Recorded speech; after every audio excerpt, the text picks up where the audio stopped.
श्री कृष्ण की श्री भगवते श्याम सदाशिवाय नमः। श्री शिव जी महाराज की, श्री गौरी मैया की, श्री कार्तिकेय भगवान की, श्री गणेश जी महाराज की, श्री कुबेर जी भगवान की, श्री वीरभद्र जी महाराज की, सभी शिव गणों की, श्रावण मास महीने की, श्री शिव महापुराण की, सभी देवी देवताओं की, पृथ्वी से निर्मित देव प्रतिमाओं की पूजा करने की विधि, उनके लिए नैवेद्य क्या विचार और पूजन के विभिन्न उपचारों का फल, विशेष वार तिथि और नक्षत्रों के योग से पूजा का विशेष फल तथा शिवलिंग के वैज्ञानिक स्वरूप का विवेचन।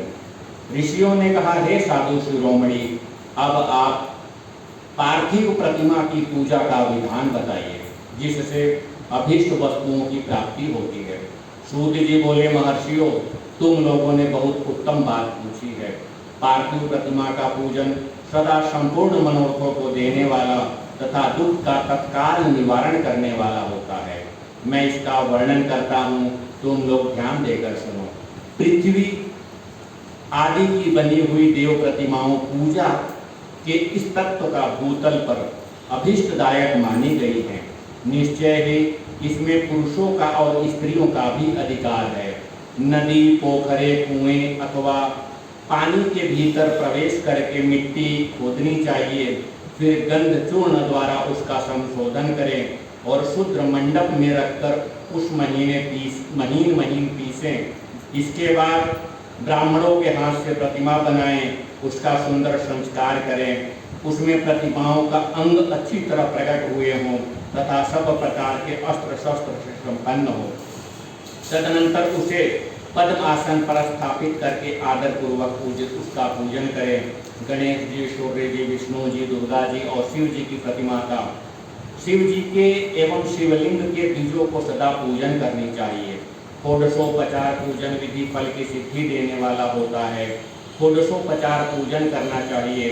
पुष्प से पूजन करें, मंत्रों से पूजन करें, अभिषेक करें, अदहनी के चावल से नैवेद्य तैयार करें। सारा नैवेद्य एक पाव भर होना चाहिए।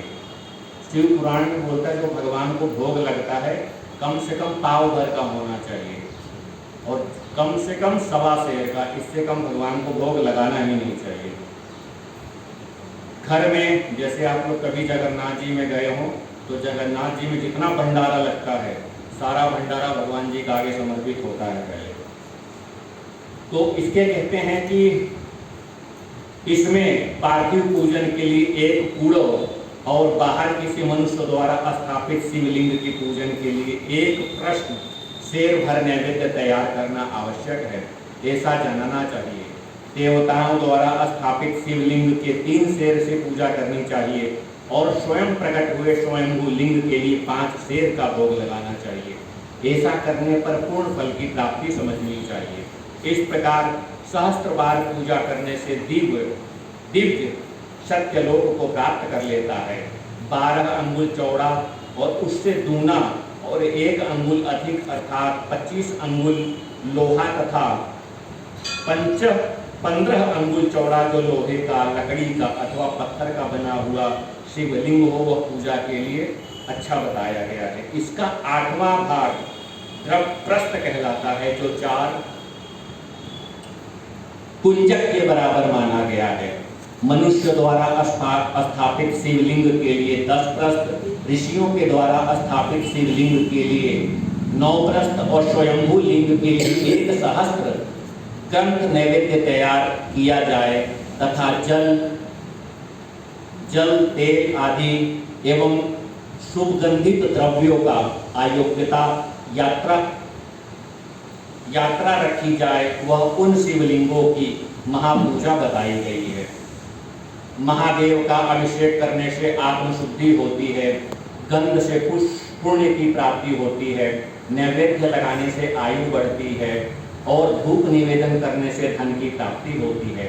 दीप दिखाने से ज्ञान का उदय होता है तथा तांबूल समर्पण करने से भोग की उपलब्धि होती है। इसलिए स्नान आदि 6 उपचारों को यत्न पूर्वक अर्पित करें। नमस्कार और जप ये दोनों संपूर्ण अभीष्ट फल को देने वाले हैं। इसलिए भोग और मोक्ष की इच्छा रखने वाले लोगों को पूजा के अंत में सदा ही जप और नमस्कार करना चाहिए। मनुष्य को चाहिए कि वह सदा पहले मन से पूजा करे, फिर उन उपचारों से पूजा करे जिन उपचारों से देवी देवताओं की पूजा स्वीकृति होती है तथा उसके तदनंतर लोक की अभिष्ट वस्तुएं उपलब्ध होती है। अब मैं देव पूजन से प्राप्त होने वाले विशेष फल का वर्णन करता हूँ। हे द्विजों, तुम लोग ध्यान पूर्वक सुनो। विघ्नराज गणेश की पूजा करने से भूलोक में अभिष्ट वस्तु की प्राप्ति होती है। शुक्रवार को श्रावण और भाद्र पक्ष के शुक्ल पक्ष की चतुर्दशी को पौष मास में शतभिषा नक्षत्र के आने पर विधि पूर्वक गणेश जी की पूजा करनी चाहिए। 100 या सहस्त्र दिनों से बार पूजा करनी चाहिए। देवता अग्नि में श्रद्धा रखते हुए किया जाने वाला उनका नित्य पूजन मनुष्यों को पुत्र एवं अभिष्ट वस्तु का फल प्रदान करता है। वह समस्त पापों का शयन तथा भिन्न भिन्न दुष्कर्मों का विनाश करने वाला होता है।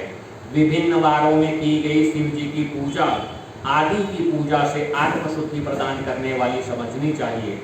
वार या दिन, तिथि, नक्षत्र और योगों का आधार है, समस्त कामनाओं को देने वाले हैं। उसमें वृद्धि और क्षय नहीं होता है, इसलिए उसे पूर्ण ब्रह्म स्वरूप जानना चाहिए। सूर्योदय काल से लेकर और सूर्योदय जाने तक एक वार की तिथि मानी गई है, जो ब्राह्मण आदि सभी वर्णों का कर्म का आधार है। विहित तिथि के अनुभाग में की हुई देवी पूजा मनुष्यों को पूर्ण फल प्रदान करने वाली होती है। यदि मध्याह्न के बाद कोई तिथि आरंभ होती है तो रात्रि युक्त तिथि का पूर्वाभाग पितरों को श्रद्धा आदि कर्म के लिए उत्तम बताया गया है।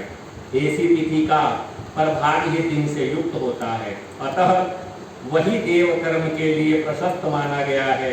यदि मध्याह्न काल में कोई तिथि लगे तो उसमें देवताओं की उस दिन उस तिथि को पूजा नहीं करें। जैसे एकादशी के दिन कभी हो जाता है कि दोपहर में एकादशी लग रही है, पुराण कहता है कि सूर्योदय से लेके और अगले दिन सूर्योदय तक जो तिथि लगे उसी तिथि में वो तिथि मानी जाती है। दोपहर में अगर कोई तिथि लगती है तो उसका कोई मान्य नहीं होता है। इसलिए उद्यापिनी कहते हैं, उदय व्यापिनी, जिस समय सूर्य उदय हो रहा हो उस टाइम चाहे 10 मिनट के लिए वो तिथि लगी हो, वो पूरे दिन भर मान्य होती है। उदय व्यापिनी तिथि को ही देव कार्य में ग्रहण करनी चाहिए। इसी तरह शुभ दिन, नक्षत्र आदि को देव कार्यों में ग्राह्य होते हैं। वार आदि की भली भांति विचार करके पूजा जप आदि करने चाहिए। वेदों से पूजा का शब्द के अर्थ की इस प्रकार उत्पत्ति की है, पूर्वाजते अनेक पूजा इति। यह पूजा शब्द की उत्पत्ति है। पू का मतलब अर्थ है भोग और फल की सिद्धि। वह जिस कर्म से फल समान होता है उसका नाम पूजा है। मनोवांछित वस्तु तथा ज्ञान यही अभिष्ट वस्तुएं हैं। सकाम भाव से और अभिष्ट भाव अपेक्षित होता है और निष्काम भाव से अर्थ परमार्थिक होता है। ये दोनों ही पूजा शब्द के अर्थ हैं। इनकी योजना करने से ही पूजा शब्द की सार्थकता है। इस प्रकार लोक के बाद वेद पूजा का शब्द अर्थ विख्यात है। नित्य और नैमित्तिक कर कालांतर में फल देते हैं, किंतु काम्य कर्म का आदि भली भांति अनुष्ठान हुआ हो तो वह तत्काल फल देता है। प्रतिदिन एक पक्ष, एक मास, एक वर्ष तक लगातार पूजा करने से उन कर्मों के भांति फल की प्राप्ति होती है और उनसे वैसे ही पापों का क्रमशः क्षय होता है। प्रत्येक मास के कृष्ण पक्ष की चतुर्थी तिथि को महागणाधिपति की पूजा एक पक्ष से पापों का नाश करने वाली और पक्ष तक उत्तम भोग रूपी फल देने वाली होती है। चैत्र मास में चतुर्थी को की हुई पूजा एक मास तक किए हुए पूजा का फल देती है और जब सूर्य सिंह राशि में स्थित हो उस समय भद्र मास की चतुर्दशी को गणेश जी की पूजा एक वर्ष तक मनोवांछित फल प्रदान करने वाली होती है, ऐसा जानना चाहिए। श्रावण मास के रविवार को हस्त नक्षत्र से युक्त सप्तमी तिथि को तथा माघ शुक्ल सप्तमी को भगवान सूर्य का पूजन करना चाहिए। ज्येष्ठ तथा भाद्रपद मास के बुधवार को श्रवण नक्षत्र से युक्त द्वादशी तिथि को तथा केवल द्वादशी को भी किया गया भगवान विष्णु का पूजन अभिष्ट संपत्तियों को देने वाला माना गया है। श्रावण मास में की जाने वाली श्री हरि की पूजा अभिष्ट मनोरथ और आयोग्य प्रदान करने वाली होती है। अंगों तथा उपकरणों सहित पूर्वोक्त 9 आदि 12 वस्तुओं का दान करने से जिस फल की प्राप्ति होती है उसी को द्वादशी तिथि आराधना नाक द्वारा श्री भगवान विष्णु की स्तुति करने पर मनुष्य प्राप्त कर लेता है। जो द्वादशी तिथि को भगवान विष्णु के 12 नामों द्वारा 12 ब्राह्मणों का षोडशोपचार पूजन करता है वह उनकी प्रसन्नता प्राप्त कर लेता है। इसी प्रकार संपूर्ण देवताओं के विभिन्न 12 नामों द्वारा किया हुआ ब्राह्मण भोजन का पूजन उन देवताओं को प्रसन्न करने वाला होता है। कर्क की संक्रांति से युक्त श्रावण मास 9वीं तिथि को मृगशिरा नक्षत्र के योग में अंबिका का पूजन करें। वे संपूर्ण मनोवांछित भोगों और फलों को देने वाली हैं। ऐश्वर्य की इच्छा रखने वाले पुरुष को उस दिन अवश्य उनकी पूजा करनी चाहिए। आश्विन मास के शुक्ल पक्ष की 9वीं तिथि को संपूर्ण अभीष्ट फलों को देने वाली हैं। उसी मास के कृष्ण पक्ष की चतुर्दशी को यदि रविवार पड़ जाए तो उस दिन महत्व विशेष बढ़ जाता है। इसके साथ ही यदि आद्रा और महाद्रा का योग हो तो उस अवसरों पर की हुई शिव जी का पूजा विशेष महत्व माना गया है। माघ कृष्ण चतुर्दशी को शिव जी की पूजा संपूर्ण अभिष्ट फल को देने वाली है। वह मनुष्यों की आयु बढ़ाती है, मृत्यु कष्ट को दूर हटाती है और समस्त सिद्धियों की प्राप्ति कराती है। ज्येष्ठ मास के चतुर्दशी आदि महा आद्रा योग को हो अथवा मार्गशीर्ष मास में किसी भी तिथि को यदि आद्रा नक्षत्र हो तो उस अवसर पर विभिन्न वस्तुओं की बनी हुई मूर्ति से के रूप में शिव जी का 16 उपचारों द्वारा पूजन जो मनुष्य करता है उस पुण्यमात्मा के चरणों का दर्शन अवश्य करिए। भगवान शिव की पूजा मनुष्य को भोग और मोक्ष देने वाली है ऐसा जानना चाहिए। कार्तिक मास के प्रत्येक वार और तिथि आदि में महादेव जी की पूजा विशेष महत्व है। कार्तिक मास आने पर विद्वान पुरुष दान तप होम जप और नियम आदि के द्वारा समस्त देवताओं का षोडशोपचार रूप से पूजन करें। उस पूजन में देव प्रतिमा ब्राह्मण तथा मंत्रों का उपयोग आवश्यक है। ब्राह्मण को भोजन कराने से भी वह भूतल के कर्म का संपन्न होता है। पूजक को चाहिए कि वह समस्त कामनाओं को त्याग कर पीड़ा रहित शांत होकर देवा आराधना में तत्पर रहे। कार्तिक मास में देवताओं का यजन पूजन भोगों को देने वाला, व्याधियों को हरण करने वाला तथा भूतों और ग्रहों का विनाश करने वाला होता है।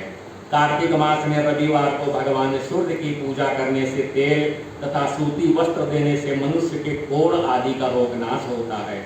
हरे, काली मिर्च, वस्त्र, खीरा आदि का दान करने से ब्राह्मणों की प्रतिष्ठा करने से क्षय के रोग का नाश होता है। दीप और सरसों के दान से मिर्गी का रोग नाश होता है। कृतिका नक्षत्र से युक्त सोमवार को किया हुआ शिव जी का पूजन मनुष्य के महान दारिद्र्य को मिटाने वाला होता है और संपूर्ण संपत्तियों को देने वाला होता है। घर की आवश्यक सामग्रियों के साथ गृह और क्षेत्र आदि का दान करने से भी उक्त फल की प्राप्ति होती है। कृतिका युक्त मंगलवार को स्कंद का पूजन करने से तथा दीपक एवं घंटा आदि का दान देने से मनुष्य को शीघ्र ही वाक सिद्धि प्राप्त हो जाती है। उनके मुख से निकली हुई हर बात सत्य होती है। कृतिका युक्त बुधवार को किया हुआ श्री विष्णु भगवान का भजन तथा दही भात का दान मनुष्य के उत्तम संतान की प्राप्ति कराने वाली होती है। कृतिका युक्त गुरुवार को धन से ब्रह्मा जी का पूजन, मधु, सोना, घी का दान करने से मनुष्य भोग वैभव की वृद्धि होती है। कृतिका युक्त शुक्रवार को गजानन गणेश जी की पूजा करने से तथा गंध पुष्प अन्न का दान करने से मानवों को भोग्य पदार्थों की वृद्धि होती है। उस दिन सोना चांदी आदि का दान करने से बंध्या को भी उत्तम पुत्र की प्राप्ति होती है। कृतिका युक्त शनिवार को दिक्पालों की तरह वंदन दिग्गजों और नागों सेतु पालकों का पूजन, त्रिनेत्रधारी रूप पापहारी विष्णु तथा ज्ञानदाता ब्रह्मा का आराधना और धन्वंतरी एवं दोनों अश्विनी कुमारों का पूजन करने से रोग, दुर्धर्म और अकाल मृत्यु का निवारण होता है तथा व्याधियों की शांति होती है। नमक, लोहा, तेल, उड़द आदि का, त्रिकुट, सोंठ, पीतल और गोल मिर्च, गंध फल आदि का तथा घृत आदि व्रत आदि पदार्थों का और स्वर्ण मोती आदि कठोर वस्तुओं का दान देने से स्वर्गलोक की प्राप्ति होती है। इनमें से नमक आदि का मान कम से कम 1 प्रस्थ 1 सेर होना चाहिए तथा स्वर्ण आदि का दान कम से कम 1 पल। धन की संक्रांति से युक्त पौष मास में उषः काल में शिव आदि समस्त देवताओं का पूजन क्रमशः समस्त सिद्धियों की प्राप्ति कराने वाला होता है। इस पूजन में अगहनी के चावल से तैयार किया हुआ हवन नैवेद्य उत्तम माना गया है। पौष मास में नाना प्रकार के अन्न का नैवेद्य विशेष महत्व रखता है। मार्गशीर्ष मास में केवल अन्न का दान करने से मनुष्यों को संपूर्ण अभीष्ट फलों की प्राप्ति होती है। मार्गशीर्ष में अन्न का दान करने वाले मनुष्य के सारे पाप नष्ट हो जाते हैं। वह अभीष्ट सिद्धि, अयोग्य धर्म, वेद का सम्यक तथा ज्ञान अनुष्ठान का फल, इहलोक और परलोक में महान भोग, अंत में सनातन योग मोक्ष को तथा वेदांत ज्ञान की सिद्धि कराने वाला होता है।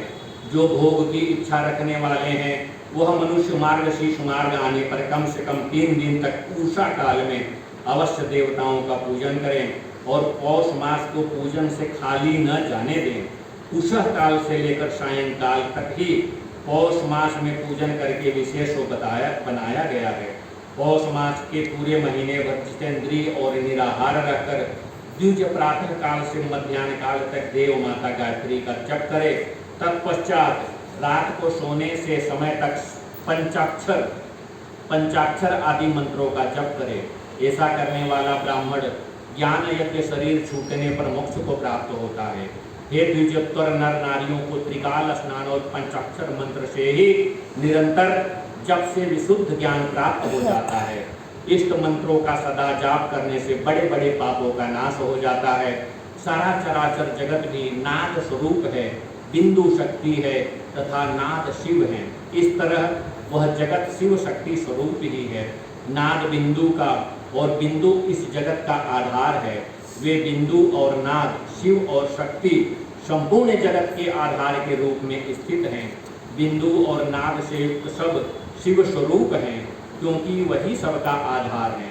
आधार में ही अधोदय का सहयोग अथवा लय होता है, वही संकलीकरण है। इस संकलीकरण की स्थिति में सृष्टि काल में जगत का प्रादुर्भाव होता है, इसमें संशय नहीं है। शिवलिंग बिंदु नाद स्वरूप है, अतः उसे जगत का कारण बताया जाता है। बिंदु देव और नाद शिव, इन दोनों का संयुक्त रूप ही शिवलिंग स्वरूप है। अतः जन्म के संकट से छुटकारा पाने के लिए शिवलिंग की पूजा करनी चाहिए। बिंदु रूप देवी उमा माता हैं और न्यात स्वरूप भगवान शिव पिता। अतः माता पिता के पूजित होने के परमानंद की प्राप्ति होती है। अतः परमानंद का लाभ लेने के लिए शिवलिंग का विशेष रूप से पूजन करें। देवी उमा जगत की माता है और भगवान शिव जगत के पिता हैं। जो इनकी सेवा करता है उस पुत्र पर इन दोनों माता पिता की कृपा नित्य अधिकारिक बनी रहती है। वे पूजक पर कृपा करके अथवा उसे अपना आंतरिक ऐश्वर्य प्रदान करते हैं। हे मुनीश्वरों, आंतरिक आनंद की प्राप्ति के लिए शिवलिंग को माता पिता का स्वरूप मानकर उनकी पूजा करनी चाहिए। भर्ग शिव स्वरूप पुरुष और कर्म शिवा अथवा शक्ति प्रकृति कहलाती है। अव्यक्त आंतरिक और अधिष्ठान रूप से गर्भ को पुरुष कहते हैं और सुव्यक्त आंतरिक अधिष्ठान भूतक गर्भ को प्रकृति। पुरुष आदि गर्भ है, वह प्रकृति गर्भ से युक्त होने के कारण गर्भवान है, क्योंकि वही प्रकृति का जनक है। प्रकृति में जो पुरुष का संयोग होता है उसी पुरुष से उसका प्रथम जन्म कहलाता है। अव्यक्त प्रकृति के महत्व आदि को क्रमशः जो जगत का व्यक्त होता है उसी समय प्रकृति का द्वितीय जन्म कहलाता है। जीव पुरुष को बारंबार जन्म और मृत्यु को प्राप्त होता है। माया द्वारा अन्य रूप से प्रकट किया जाना ही उसका जन्म कहलाता है। जीवन का शरीर जन्म काल से ही क्षीण छह भविष्यों से युक्त होने लगता है, इसलिए उसे जीव की संज्ञा दी जाती है। जो जन्म लेता है और विविध पापों द्वारा तनाव बंधन में पड़ता है उसका नाम जीव है। जन्म और बंधन जीव शब्द का ही अर्थ है। अतः जन्म मृत्यु की बंधन की निवृत्ति के लिए जन्म से अधिष्ठान भूत पितृमातृ स्वरूप शिवलिंग की पूजा करनी चाहिए। गाय का दूध, गाय का दही, गाय का घी, इन तीनों की पूजा, इन तीनों वस्तुओं से पूजन करने से पूजक के लिए शहद और शक्कर के साथ भितक भी पूजा करे और इन सबको मिलाकर सम्मिलित स्वरूप पंचामृत भी तैयार करके शिवलिंग का अभिषेक और स्नान कराए। फिर गाय के दूध और अन्न के मेल से नैवेद्य तैयार करके प्रवण मंत्र से उच्चारण पूर्वक से भगवान शिव को अर्पित करे। संपूर्ण प्रवर को ध्वनि लिंग कहते हैं। स्वयंभू लिंग नाद स्वरूप होने के कारण नाद लिंग कहा गया है। मंत्र या अर्घ्या बिंदु स्वरूप होने के कारण बिंदु लिंग के रूप में विख्यात है। उसमें अचल रूप से प्रतिष्ठित जो शिवलिंग है वह मकार स्वरूप है, इसलिए मकार लिंग कहलाता है। सवारी निकालने आदि के लिए जो चरलिंग होता है उस प्रकार उसका स्वरूप होने से उकार लिंग कहा गया है। तथा पूजा की दीक्षा देने वाले जो गुरु या आचार्य हैं उनका विग्रह आहार का प्रतीक होने के आकार लिंग माना गया है। इस प्रकार आकार, उकार, मकार, बिंदु, नाद और ध्वनि रूप के लिंग के 6 भेद हैं। इन 6 लिंगों का नित्य पूजा करने से साधक जीवन से मुक्त हो जाता है, इसमें संशय नहीं है। खड्गलिंग स्वरूप प्रवण का महात्म, उसके सूक्ष्म रूप ओंकार और स्थूल रूप पंचाक्षर मंत्र का निवेदन, इसके जप की विधि, महिमा और कार्य ब्रह्मा के लोकों का लेकर कारण रुद्र के लोकों तक का विवेचन तथा कालापीत पंचार विशिष्ट शिवलोक के अनिर्व्याचनीय वैभव का निरूपण तथा शिव भक्तों के सत्कार की महिमा। ऋषि बोले, हे भक्तों, हे महामुनो, आप हमारे लिए क्रमशः खड्गलिंग स्वरूप प्रवण का महत्तम तथा शिव भक्ति के पूजन का प्रकार बताइए। सूत जी ने कहा, महर्षियों, आप लोग तपस्या के धनी हैं। आपने यह बड़ा सुंदर प्रश्न उपस्थित किया है, किंतु इसका ठीक ठीक उत्तर देकर महादेव ही जानते हैं, दूसरा कोई नहीं जानता है। यद्यपि भगवान महादेव की कृपा से ही मैं इसका विवेचन और वर्णन करूंगा। वे भगवान शिव हमारी आप लोगों की रक्षा और भारी बारंबार स्वयं ही ग्रहण करें। प्र नाम से प्रकृति से उत्पन्न संसार रूपी महासागर, प्रवण इसके पार करने के लिए दूसरी नाव है, इसलिए इस ओंकार को प्रवण की संज्ञा देते हैं।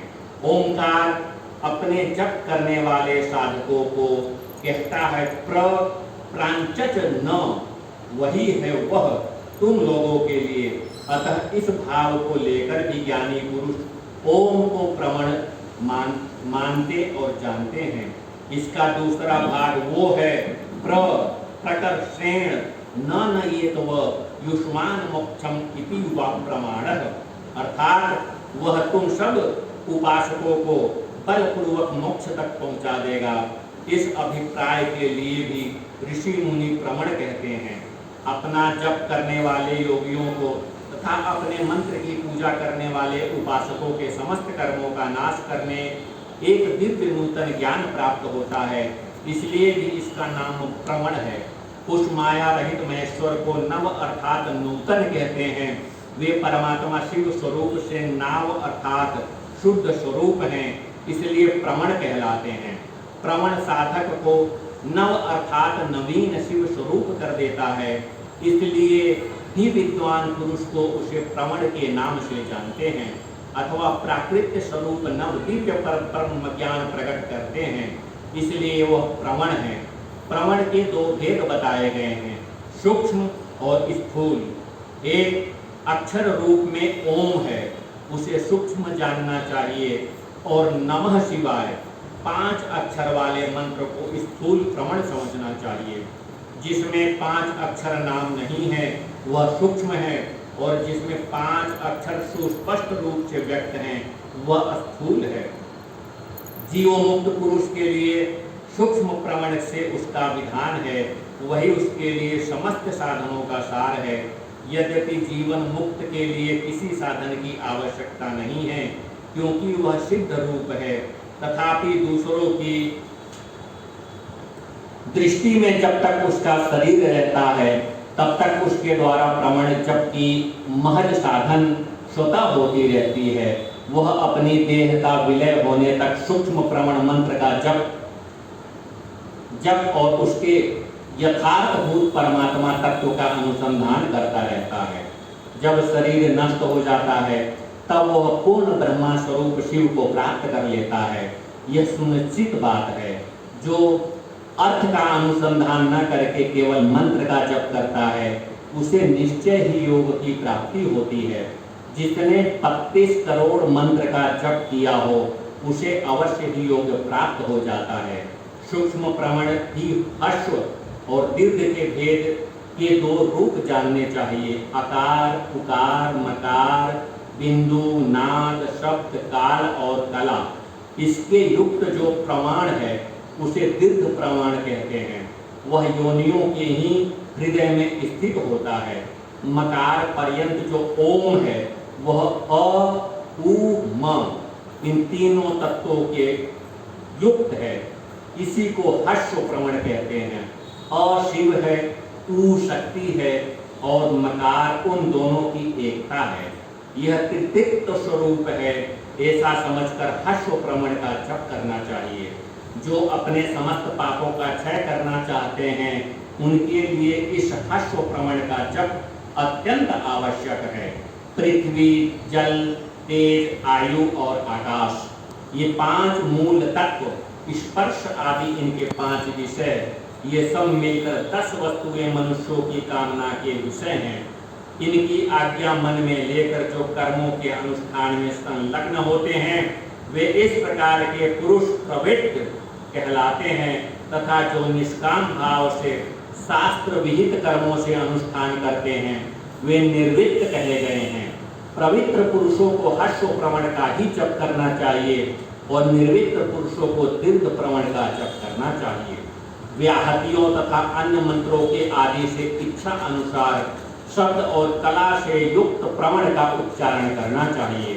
वेद के आदि से दोनों संध्याओं के उपासना के समय भी ओंकार का उच्चारण करना चाहिए।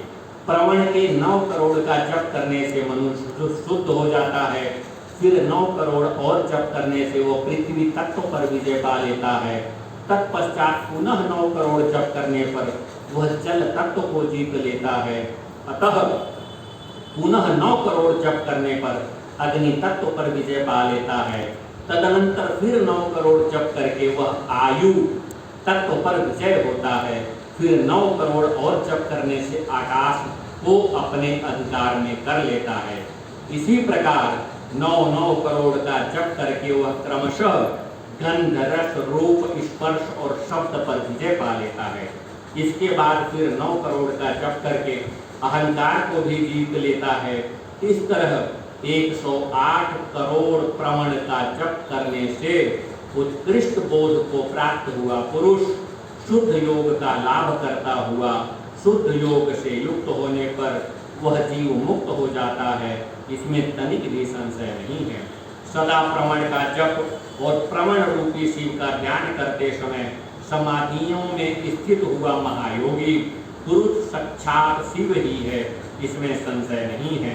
पहले अपने शरीर को प्रमाण के ऋषि, छंद और देवता आदि का न्यास करके फिर जप आरंभ करना चाहिए। आकार आदि मात्रिका कर्मों से युक्त प्रमाण का अपने अंगों को न्यास करके मनुष्य ऋषि हो जाता है। मंत्र के 10 विधि संस्कार, मात्रिका न्यास तथा षोडशोपदान आदि के द्वारा संपूर्ण नाश के न्याय का फल उसे प्राप्त होता है। प्रवृत्ति तथा निर्वृत्ति विभिन्न भावों के कारण पुरुष के लिए स्थूल प्रमाण का जप ही अभिष्ट साधक है। क्रिया, तप, योग से शिव योगी 3 प्रकार के होते हैं, जो क्रमशः क्रिया योगी, तपोयोगी और जप योगी कहलाते हैं।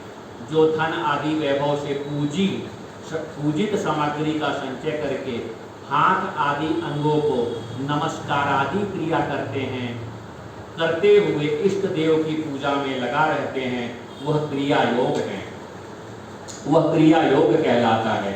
पूजा में संलग्न होकर जो परिमित भोजन करता है, बाह्य इंद्रियों को जीतकर अपने वश में किए रहता है और मन को भी वश में करके परद्रोह आदि से दूर रहता है, वह तपो योगी कहलाता है। इन सभी सद्गुणों से युक्त होकर जो सदा शुद्ध भाव से रहता है तथा समस्त काम आदि दोषों से रहित हो शांत चित्त से निरंतर जप किया करता है, उस महात्मा को पुरुष जप योगी मानते हैं। जो मनुष्य 16 प्रकार के उपचारों से शिव योगी महात्माओं की पूजा करता है, वह शुद्ध होकर 16 आदि के क्रम से उत्तरोत्तर उत्कृष्ट मुक्ति को प्राप्त कर लेता है। हे द्विजो, अब मैं जप योग का वर्णन करता हूँ, तुम लोग ध्यान देकर सुनो। तपस्या करने वालों के लिए जप का उपदेश किया गया है, क्योंकि वह जप करते करते अपने पापों का सर्वदा निष्पात कर लेता है। हे ब्राह्मणों, पहले नमः पद हो, उसके बाद चतुर्थी विभक्ति में शिव शब्द ही पंचातत्व में नमः शिवाय मंत्र होता है। इसे शिव पंचाक्षर कहते हैं। यह स्थूल प्रवण रूप है। इस पंचाक्षर के जप से ही मनुष्य संपूर्ण सिद्धियों को प्राप्त कर लेता है। पंचाक्षर मंत्र के आदि में ओंकार लगाकर ही सदा जप करना चाहिए। हे द्विजो, गुरु के मुख से पंचाक्षर मंत्र का उपदेश पाकर जहाँ सुख पूर्वक निवास किया जा सके, ऐसी उत्तम भूमि होने पर महीने के पूर्व पक्ष शुक्ल में पतिप्रदा से आरंभ करके कृष्ण पक्ष की चतुर्थी तिथि तक निरंतर जप करता रहे। मास और भादों के महीने, माघ और भादों के महीने अपना विशिष्ट महत्व रखते हैं। जब यह सब समय महीनों से उत्तमोत्तम माना गया है।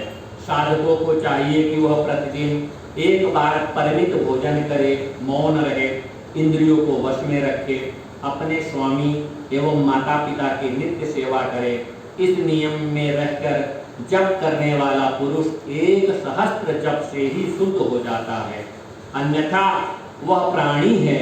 भगवान शिव का निरंतर चिंतन करते हुए पंचाक्षर मंत्र का 5 लाख जप करे। जप काल में इस प्रकार ध्यान करे कि कल्याणदाता भगवान शिव कमल के आसन पर विराजमान हैं। उनका मस्तक श्री गंगा जी तथा चंद्रमा जी के कला से सुशोभित हो रहा है। उनकी बाईं जांघ पर आदि शक्ति भगवती उमा बैठी हैं।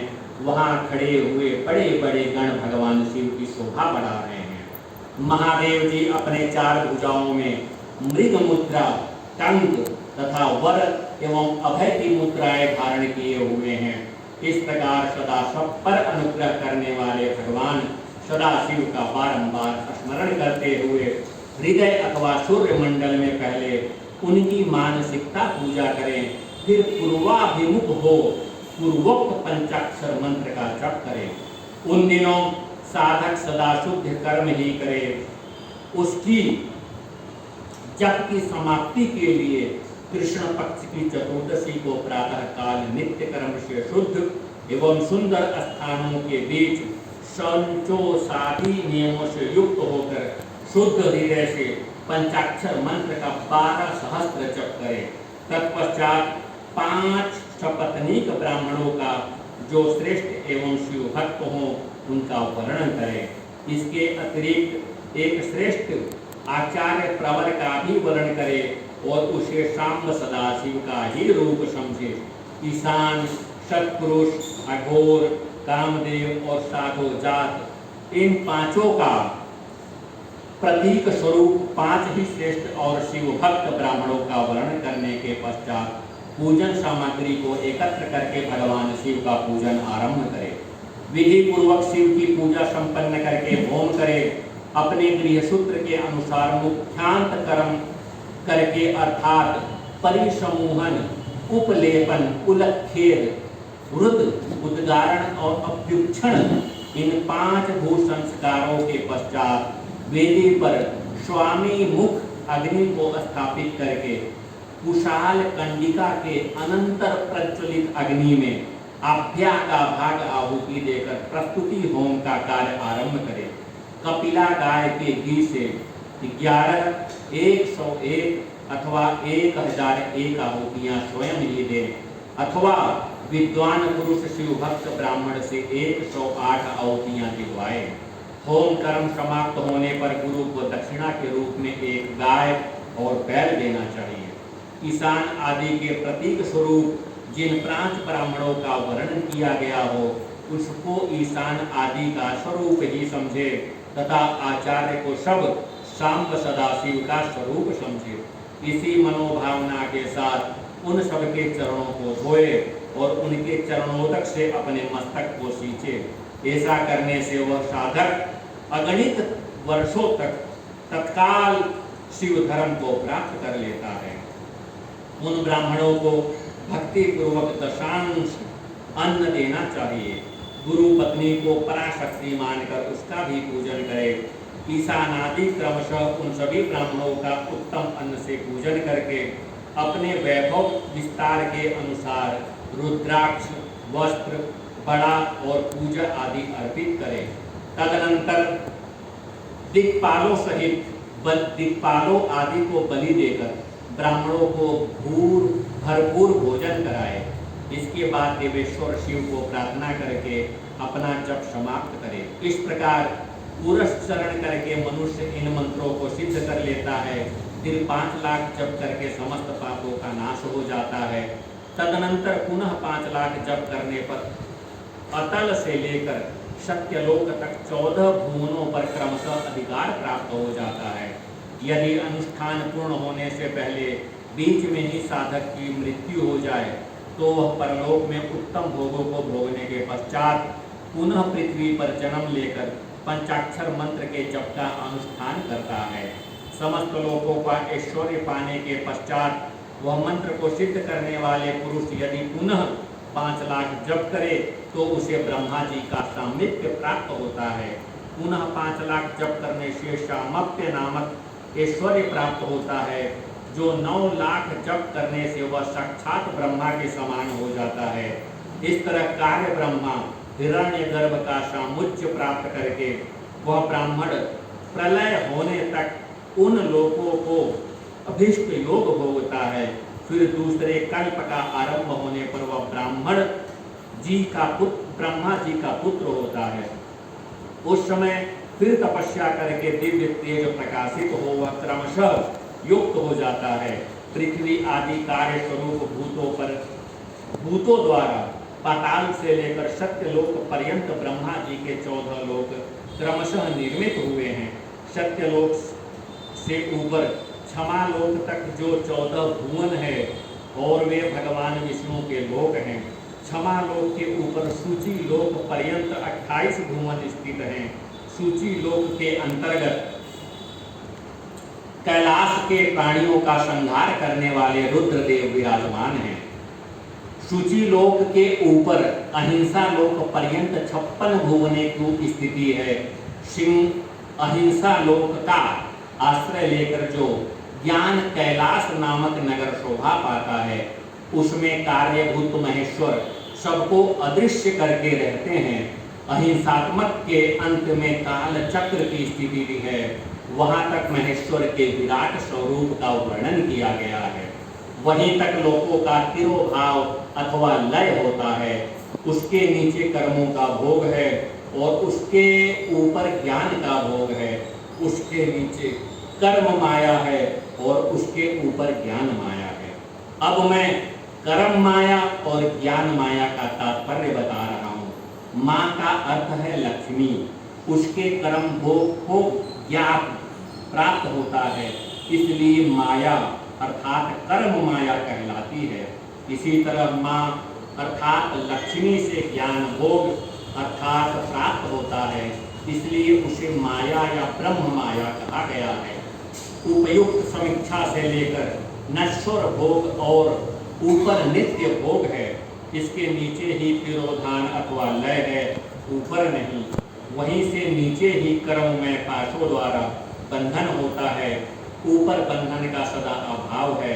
उसके नीचे ही जीव सकाम कर्मों का अनुसरण करते हुए विभिन्न लोकों और योनियों के चक्कर काटते हुए उसके ऊपर के लोकों का निष्काम कर्म का ही भोग बनाया गया है। बिंदु पूजा में तत्पर रहने वाले उपासक वहीं से नीचे के लोकों में ही घूमते हैं।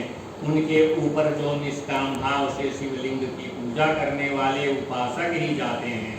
जो एकमात्र शिव जी की उपासना में तत्पर हैं, वे ऊपर के लोकों में जाते हैं। वहां से नीचे जीव कोटि है और ऊपर ईश्वर कोटि है। नीचे संसारी जीव रहते हैं और ऊपर मुक्त पुरुष। नीचे कर्म लोक है, ऊपर ज्ञान लोक है। ऊपर मद और अहंकार का नाश करने वाली नम्रता है। वहाँ जन्म रहित तिरोभाव नहीं है, उसका निवारण किए बिना वहाँ किसी का प्रवेश संभव नहीं है। इस प्रकार तिरोधान का निवारण करने से वहाँ ज्ञान शब्द का अर्थ ही प्रकाशित होता है। अधिभौतिक पूजा करने वाले लोग उसके नीचे लोकों में ही चक्कर काटते रहते हैं। जो आध्यात्मिक उपासना करने वाले लोग हैं, वे ही उसके ऊपर जा पाते हैं। जो सत्य अहिंसा आदि धर्मों से युक्त हैं, भगवान शिव की पूजा में तत्पर रहते हैं, वो काल चक्र को पार कर जाते हैं। काल चक्रेश्वर की समीक्षा तक जो विराट महेश्वर को बताया गया है, उसके ऊपर वृषभ के आकार के धर्म की स्थिति है। वह ब्रह्मचर्य का मूर्तिमान रूप है। उसके सत्य, सोच, अहिंसा और दया ये चार पाद हैं। वह साक्षात शिवलोक के द्वार पर खड़ा है। क्षमा उसके सींग हैं, शान कान है। वह वेद ध्वनि स्वरूपिणी शब्द से विभूषित है। आस्तिकता उसके दोनों नेत्र हैं। विश्वास ही उसके दोनों श्रेष्ठ बुद्धि एवं मन है। क्रिया आदि धर्म रूपी जो वृषभ हैं, वे कारण आदि में स्थित है, ऐसा मानना चाहिए। उस क्रिया रूप विषाकार धर्म पर कालालीन शिव आरूढ़ होते हैं। ब्रह्मा, विष्णु और महेश्वर को जो अपनी अपनी आयु है, उसी को एक दिन कहते हैं। जहाँ धर्म रूपी वृक्ष की स्थिति है, उसके ऊपर न ही दिन है और न ही रात्रि है। वहाँ जन्म मरण आदि का भी नहीं है। फिर वहाँ से कारण स्वरूप ब्रह्मा कारण सत्यलोक पर्यंत 14 लोक स्थित है, जो 5 भौतिक गंध आदि से परे है। उनकी सनातन स्थिति है। सूक्ष्म गंध ही उनका स्वरूप है। उनके ऊपर फिर कारण रूप विष्णु के 14 लोक हैं। उनके भी ऊपर फिर कारण रूपी रुद्र के 28 लोकों की स्थिति मानी गई है। फिर उनके भी ऊपर कारणेश शिव के 56 लोक विराजमान हैं। तदनंतर शिव समस्त ब्रह्मा सर्वलोक हैं और वही 5 अवसरों से युक्त ज्ञानमय कैलाश हैं, जहाँ 5 मंडल, 5 ब्रह्म कलाओं तथा आदि शक्ति से संयुक्त आदि लिंग प्रतिष्ठित है। उसे परमात्मा शिव का शिवालय कहा जाता है। वहीं पराशक्ति से युक्त परमेश्वर शिव निवास करते हैं। वे सृष्टि, पालन, संहार, तिरोभाव और अनुग्रह इन 5 कृत्यों में प्रवीण हैं। उनका श्री विग्रह श्री सच्चिदानंद स्वरूप है। वे सदा ध्यान रूपी धर्म में स्थित रहते हैं और सदाचार सब पर अनुग्रह किया करते हैं। वे स्व आत्मा राम हैं और समीक्षा रूप और समाधि रूपी आसन पर आसीन हो नित्य विराजमान होते हैं। कर्म एवं ध्यान आदि का अनुष्ठान करने से क्रमशः साधक के आगे बढ़ने पर उसको मार्ग का साध्य होता है। नित्य नैमित्तिक आदि कर्मों द्वारा देवताओं का यजन करने से भगवान शिव के समाराध में कर्म में मन लगता है।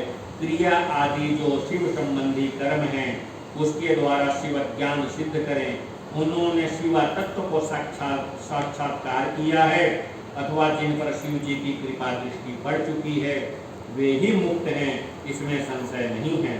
आत्मस्वरूप में जो स्थिति है वही मुक्ति है। एकमात्र अपने आत्माओं को मरण या आनंद का अनुभव करने से ही मुक्ति का स्वरूप है। जो पुरुष क्रिया, जप, ज्ञान और अध्यात्म रूपी धर्मों को भली भांति स्थित है, वह शिव का साक्षात्कार और आत्मा स्वरूप मोक्ष की भी प्राप्त कर लेता है। जैसे सूर्योदय अपनी किरणों से अशुद्धि को दूर कर देती है, उसी प्रकार कृपा करके कुशल भगवान शिव अपने भक्त के अज्ञान को मिटा देते हैं। अज्ञान की निर्वृत्ति हो जाने पर शिव ज्ञान स्वतः प्रकट हो जाता है। शिव ज्ञान में अपना विशुद्ध स्वरूप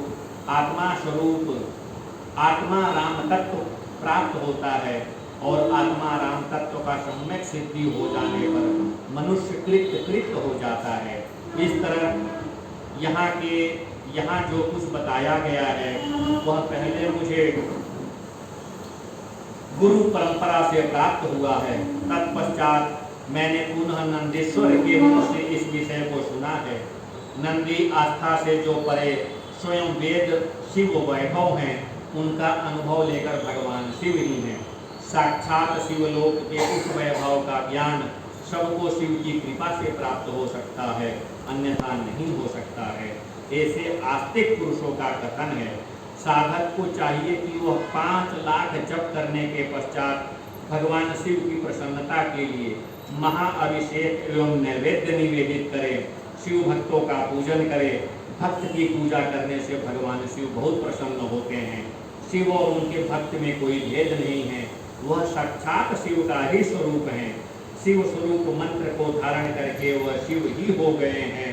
शिव भक्त का शरीर शिव स्वरूप ही है, अतः इनकी सेवा में तत्पर रहना चाहिए। जो शिव जी के भक्त हैं वे लोग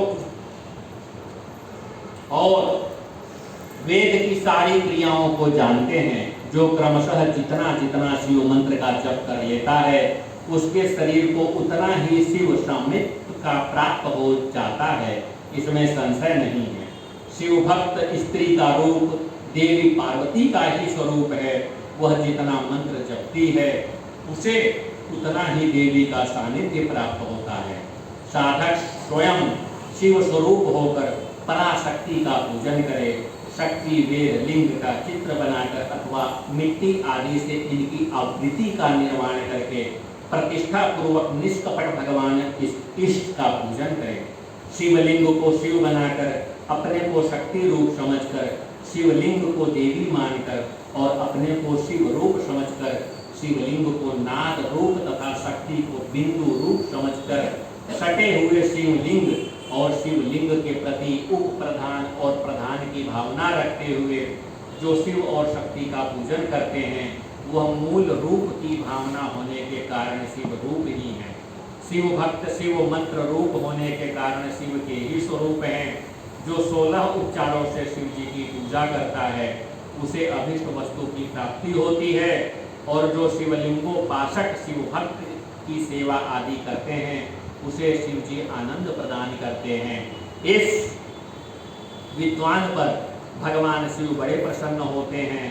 5, 10, 100 सपत्नीक शिव भक्तों को बुलाकर भोजन आदि के द्वारा सपत्नीक उनका सदैव समादर करे।